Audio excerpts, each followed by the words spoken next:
Bonjour, bonsoir à tous et bienvenue dans ce nouveau format pour la chaîne intitulé Mon après-avis, dans lequel je donnerai un avis sur un jeu, un film ou une série après avoir joué ou l'avoir regardé. Et aujourd'hui, comme promis, nous allons nous attaquer à Sonic Force sorti sur Switch.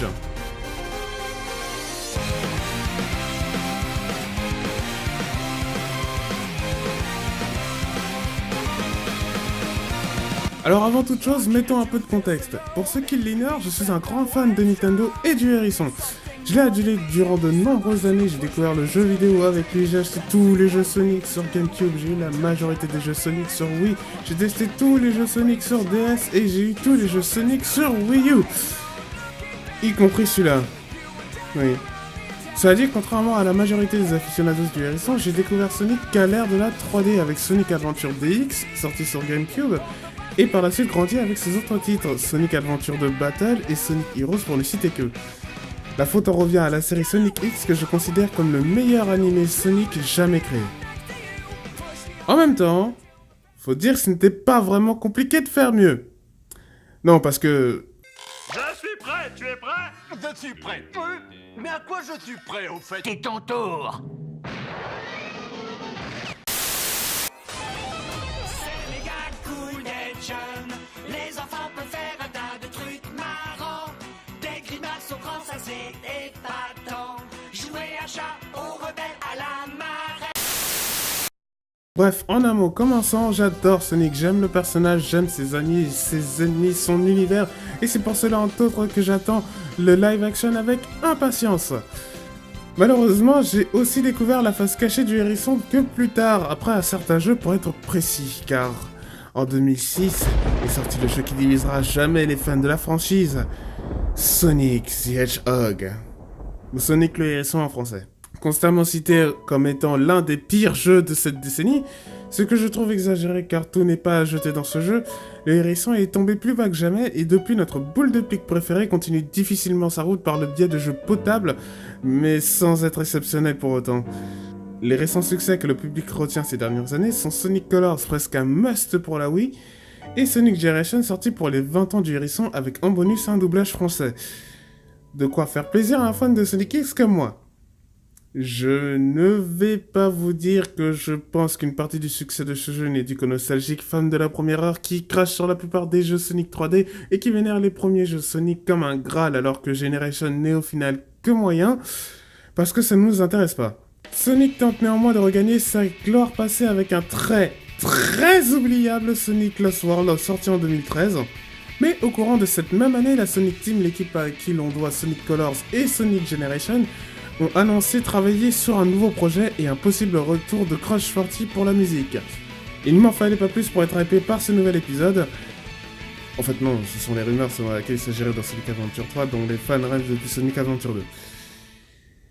Ignorant sur le coup qu'ils l'ont déjà eu, sauf qu'il est connu sous un autre titre, à savoir Sonic 2006. Petite parenthèse pour ceux qui ne connaissent pas Crash 40, ce sont ceux qui ont fait ça. Trying to reach inside of me. Trying to drain my energy.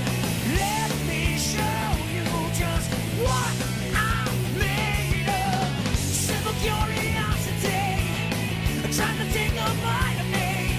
Let me show you just what I'm made of now. Ça. Can't hold on much longer. I will never let go. I know it's a one-way track. Tell me now how long this will last. I'm not gonna think this way. Nor will I count on others. Close my eyes and feel it burn. Now I see what I've gotta do. Open your heart, it's gonna be alright. Ou encore ça. Live and learn, hanging on the edge of tomorrow. Live and learn from the works of yesterday. Live and learn, if you beg or if you borrow. Live and learn, you may never find your way.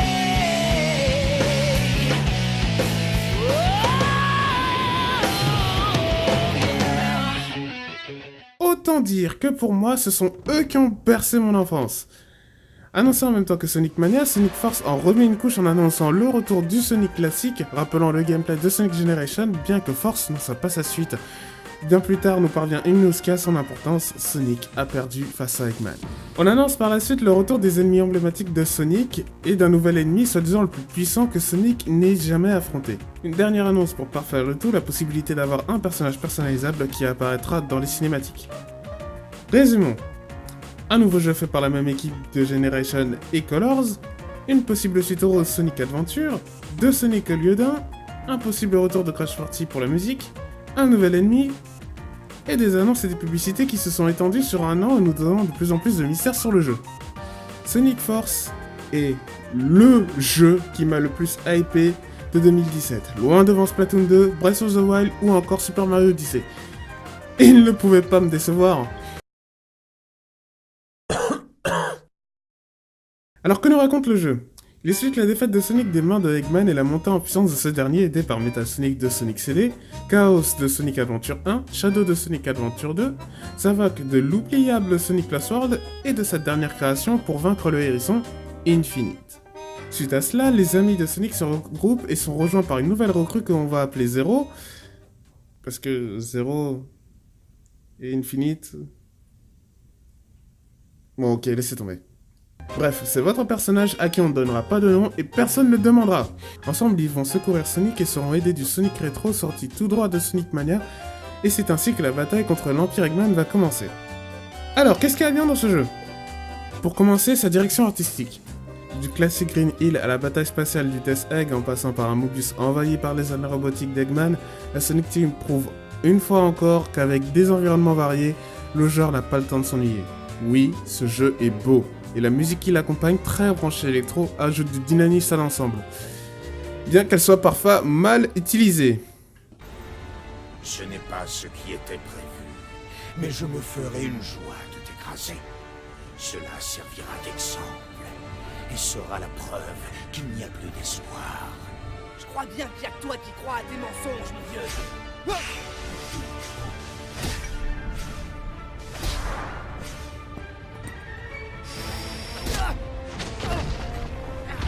Tu verras bien par toi-même. Je crois que je devrais faire une pause, Silver. Je prends la relève. Regardez-moi ça, devinez qui revient entre les morts. Le petit sauveur bleu. On peut relever les doublages français qui sont le bienvenu, et en tant que fan de Sonic X, ça reste un plaisir d'entendre des voix familières.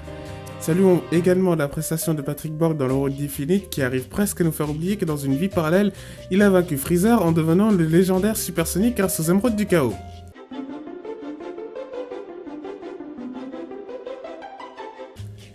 Parlons de son gameplay. Alors, oui, rien de bien révolutionnaire pour un Sonic. Courir, sauter, récupérer des rings, la base. Une formule qui marche et qui a su s'imposer au fil du temps. Et enfin, la grosse nouveauté de ce jeu, même si elle n'apporte pas un nouveau souffle à la licence, c'est l'avatar. À la base effrayé par Infinite, il devient un personnage à part entière à la fin, amenant avec lui une nouvelle perception des niveaux grâce au Wispon qui ouvre de multiples façons de terminer un niveau. Proposer un héros personnalisable est une bonne idée en soi. Mais, lorsque le jeu se finit en 2 bonnes heures, impossible de s'y attacher. A titre de comparaison, Sonic Colors se finit en 2 heures lorsqu'on connaît le jeu en mode vanilla. Mais se termine en plus de 4 heures si l'on veut récupérer les rangs S et les rings rouges. Et d'ailleurs, les rings rouges, parlons-en.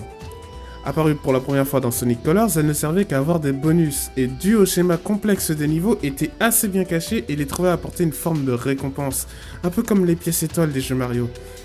De retour dans Generation et Lost World, elles gardaient leurs propriétés de bonus et offraient des récompenses méritées une fois toutes collectées. Super Sonic pour Colors et Lost World et des compétences pour Sonic Generation. Ici, en plus d'être facilement trouvables, les rings rouges n'apportent rien. Vraiment rien. Elles ne servent qu'à débloquer des niveaux et c'est tout. J'avais espéré qu'elle débloquerait Super Sonic avant que le DLC n'enterre tout espoir vu que Super Sonic est annoncé dedans. Car oui, j'attendais vraiment un boss final avec Super Sonic accompagné d'une musique épique telle Sonic Adventure 2 ou Sonic Unleashed. Et le jeu m'a pissé dessus non seulement pour son boss final, copier-coller de Sonic Colors, mais aussi pour les autres boss du jeu. Et en un mot commençant, nul. Archi nul. Pour un jeu qui se vante de nous faire affronter les plus puissants adversaires de Sonic, sur les 6 antagonistes du jeu, on n'en affronte que 4. Eggman, ridicule. Metal Sonic, atrocement basique. Infinite tellement décevant que je ne reviens pas à quel point ils l'ont raté, et Zavok... Ouais, non, juste nul quoi. Dans un sens, le jeu a respecté ses promesses, mais qu'est-ce qu'on en a à faire de Chaos et Shadow? C'est vrai, ce ne sont que les ennemis avec lesquels la majorité des gens ont découvert Sonic, et les seuls ennemis que l'on puisse prendre au sérieux. Mais ils ne servent à rien dans le jeu. Au moins ils sont apparus dans une cinématique. C'est toujours ça.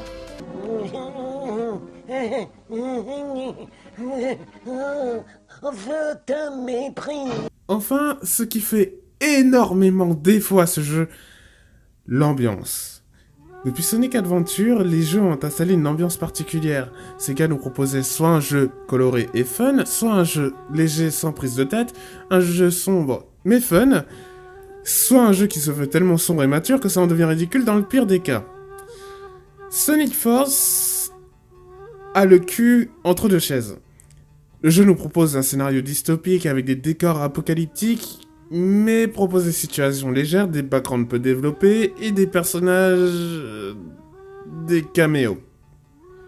Ce ne sont même plus des personnages à ce niveau-là. Ils ne servent à rien, n'apportent rien, ne font rien, si ce n'est que boucher les silences lors des étapes de l'avatar. Bref, le résultat, c'est la catastrophe. Rien ne marche, et les cinématiques sont en grande partie responsables. Elles désamorcent l'ambiance qu'instaure le niveau la minute d'avant, et ne font au final qu'office de temps de chargement. Sérieusement, les cinématiques ne servent à rien, elles ne préparent rien, n'expliquent et n'apportent aucun élément utile à l'intrigue, si ce n'est le rubis fantôme. Non, vraiment, certaines sont même d'une niaiserie incroyable.